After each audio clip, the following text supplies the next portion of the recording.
Hi, it's Alex from Laughing Place. Welcome to this episode of Laughing Place Pulse, the show where we break down the latest breaking news from the Walt Disney Company. And we just got a lot of news for Magic Kingdom's Frontierland. A cap full of Rusties helps the medicine go down, or at least that's what Disney hopes as they prepare to pave over a beloved piece of Magic Kingdom history. Walt Disney World previously announced that the sun will set on the rivers of America at Magic Kingdom Park, with Tom Sawyer's Island also going the way of the Dinoco dinosaur. Its replacement, an area themed to Pixar's Cars franchise. We've now learned that these cornerstones of Frontierland will be real gone on July 7th, and guests hoping for one last ride aboard the Liberty Bell or a final wobble across the Barrel Bridge will want to visit by July 6th. Alongside the closing date, Disney has released a new overview of how characters from the world of Cars will fit into the reimagined Frontierland.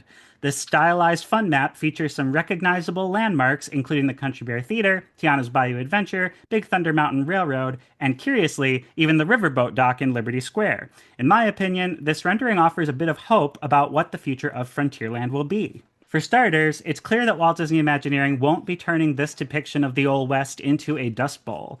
You'll notice a lot of water, which appears to maintain most of the shoreline of the current river, connecting the dock to Tiana's Bayou Adventure. That's pretty exciting, if you ask me. We spoke with representatives from Walt Disney Imagineering about their plans, who confirmed that the water will play a prominent role in the environment, including waterfalls, as seen in the fun map. Another thing they made abundantly clear is that this is not a new land for the park. In the same way that Storybook Circus is part of Fantasyland or Caribbean Plaza is in Adventureland, so too will this Cars area be part of Frontierland. And that also led to another interesting point, that this area is unique to Magic Kingdom's version of Frontierland. No two Frontierlands are created equal. At Disneyland Paris, the area is set during the California Gold Rush, with the story of Big Thunder Mountain connected to Phantom Manor, a feature you won't find in any other iteration of the Haunted Mansion.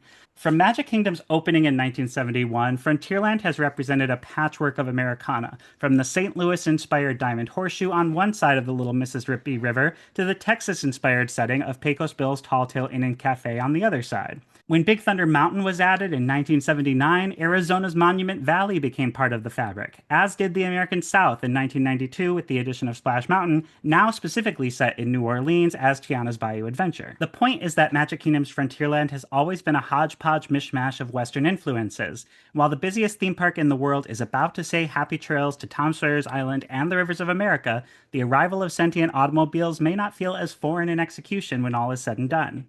Back to the map, we now have a name for this new area of Frontierland, Piston Peak, an homage to the Cars spin-off franchise Planes, specifically its sequel, Planes, Fire, and Rescue, but this is not a recreation of the area from the film. Something we should note before we dive too deep is that this is a concept rendering. We know that the area will feature two attractions, but Imagineering has clarified that this rendering only truly shows one of them, and even then, it's a concept, not a final plan. But there's enough here to get me excited. One of the exciting opportunities of the redevelopment is the addition of a new walkway that connects Big Thunder Mountain to Liberty Square near Haunted Mansion.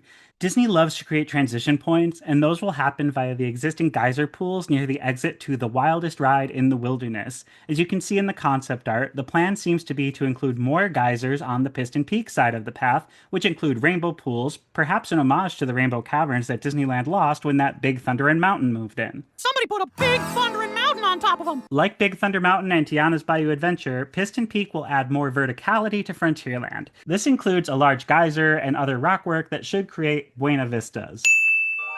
As per Disney's usual attention to detail, Imagineers confirm that these are being designed so as not to create visual intrusions from other areas of the park. In the same way that Big Thunder Mountain was inspired by Monument Valley, Piston Peak draws inspiration from the Rocky Mountains. This includes snow-capped peaks, red rock formations, the aforementioned waterfalls and geyser, plus forested areas and mudflats. Piston Peak is also inspired by familiar Disney Parks locations, including Grizzly Peak in Disney California Adventure and Camp Woodchuck at Tokyo Disneyland.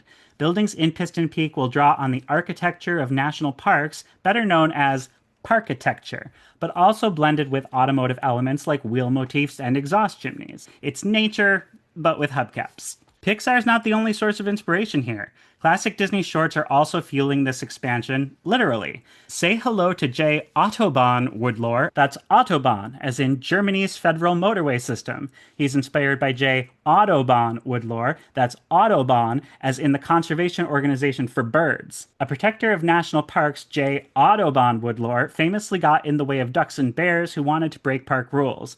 As you can see, the Cars version bears a striking resemblance, and that's bears as in similarity, not Humphrey or FX's Yes Chef series. Where will you find Jay, Autobon, Woodlore, and Piston Peak? At the Rally Race Visitor Lodge, where an animatronic version of the character will set the premise for the land's family-friendly thrill ride. That attraction is what is primarily depicted on the fun map. We know the attraction will include some indoor and outdoor elements, and the fun map showcases the ride path as it exists right now, although that could change. Some concept art was previously shown of this experience, and Imagineering did clarify that some of these plans have since changed. But we do know that this track layout has been tested and approved, so I'd be surprised if this changes much. The sounds of Frontierland currently include some woot woots, toot toots, and chugga chuggas. Will it now include vroom vrooms? Disney Imagineering doesn't think so, and that's being taken into account in the design of Piston Peak. The terrain shaping isn't just designed for thrill and appeal, but also as an audio barrier to keep the sounds of cars within Piston Peak.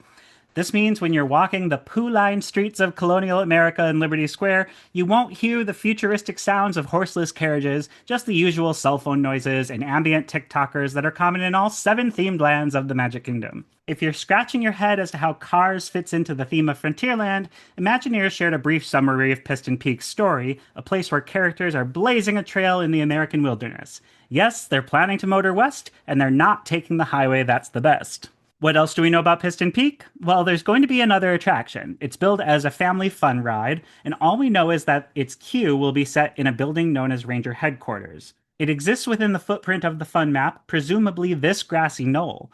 My expectations are set at something along the lines of Mater's Junkyard Jamboree, although Disney has said this isn't Cars Land, it's Cars in Frontierland, so it could be something entirely new. The other information about Piston Peak we received was confirmation that there will be some form of food and beverage offered in the area, but with the rally race attractions layout taking up nearly all of the real estate, my expectations are a food stand, not a restaurant. Here's hoping we get some chili con carne in the wilderness. Disney also confirmed that the Walt Disney World Railroad will continue to operate during construction, although it won't be making the Grand Circle tour during the project. Instead, trains will go forward and backward between Fantasyland and Main Street USA. Some benches will be reversed for guests who get motion sick while moving backwards. Frontierland Station, located between Tiana's Bayou Adventure and Big Thunder Mountain, will not be accessible while work is performed to transform the middle of Frontierland into Piston Peak. Disney also confirmed that work on Piston Peak won't affect the park's parade route, which is great news because Disney Starlight Dream the Night Away premieres July 20th, just 2 weeks after the closure of the riverboat and Tom Sawyer's Island. A new chapter is about to unfold in the history of Magic Kingdom's Frontierland. It's bittersweet that the harmonious rivers of America have to be moving along, but a silver lining is that this proves that there's still imagination left in the world. Disneyland, and the parks created in its image, will never be complete as long as this holds true. So here's to Piston Peak, and until next time, see you real soon.